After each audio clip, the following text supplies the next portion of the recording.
आगामी लोकसभा चुनाव से ठीक पहले मोदी सरकार ने नागरिकता संशोधन कानून यानी सीएए का नोटिफिकेशन जारी कर दिया है। इसी के साथ देश में अब सीएए लागू हो गया है, यानी अब बांग्लादेश, पाकिस्तान और अफगानिस्तान से आए गैर मुस्लिम अल्पसंख्यकों को भारतीय नागरिकता मिलने का रास्ता साफ हो गया है।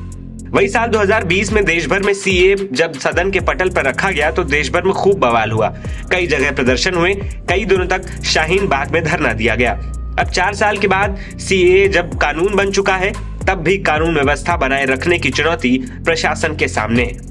इस बीच एआईएमआईएम चीफ असदुद्दीन ओवैसी कहते हुए नजर आ रहे हैं कि सीएए, एनपीआर, एनआरसी का विरोध करने के लिए सड़कों पर उतरे भारतीयों के पास फिर से इसका विरोध करने के अलावा कोई विकल्प नहीं है। आप क्रोनोलॉजी समझिए, पहले चुनाव का मौसम आएगा, फिर सीएए के नियम आएंगे। वहीं इससे पहले भी ओवैसी कई मौकों पर सीएए का विरोध करते नजर आए हैं। उन्होंने यूपी विधानसभा चुनावों के दौरान भी कहा था कि अगर एनपीआर और एनआरसी पर कानून बनता है तो हम यहीं पर शाहीन बाग बना देंगे।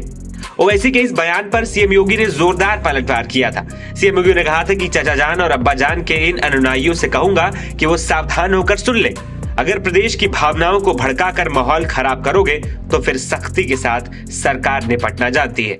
ये 3 कानूनों को, कृषि कानूनों को वापस लिया। हम आपसे इस बात का डिमांड करते हैं कि सीएए कानून को भी वापस लिया जाए।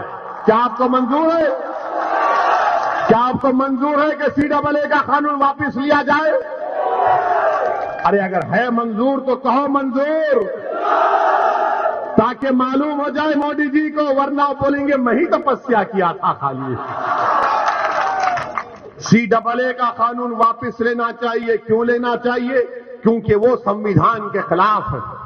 वो संविधान जिसको बाबा साहेब अम्बेडकर ने बनाया था, जिसमें मजहब की बुनियाद पर कानून नहीं बनाया जा सकता। बीजेपी ने मजहब की बुनियाद पर भारत के संविधान में फंडामेंटल राइट टू इक्वालिटी, बराबरी का हक एक फंडामेंटल राइट है। उस कानून, उस फंडामेंटल राइट के खिलाफ कानून बनाया गया और हम मुतालबा करते हैं कि सीएए कानून को भी वापस लिया जाए। हमसे मीडिया वाले पूछ रहे हैं कि अगर नहीं करे तो क्या करेंगे? अगर एनपीआर और एनआरसी का कानून बनाएंगे तो हम दोबारा रोड पे निकलेंगे।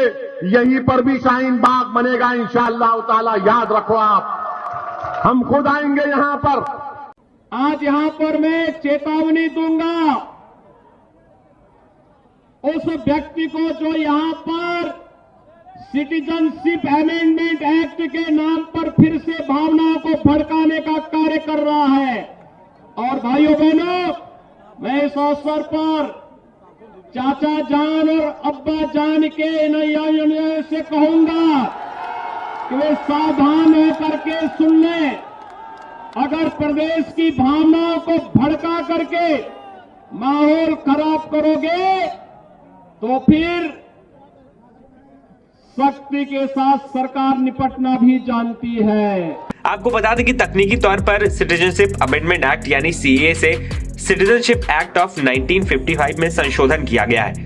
इससे होगा ये कि पाकिस्तान, बांग्लादेश और अफगानिस्तान से आए उन लोगों को नागरिकता मिल जाएगी जो दिसंबर 31, 2014 से पहले किसी न किसी तरह की प्रताड़ना से तंग आकर भारत आए थे। इससे इन मुस्लिम देशों के अल्पसंख्यक समुदायों को फायदा होगा, जिनमें हिंदू, सिख, बौद्ध, जैन, पारसी और ईसाई शामिल हैं। एनबीटी ऑनलाइन की रिपोर्ट।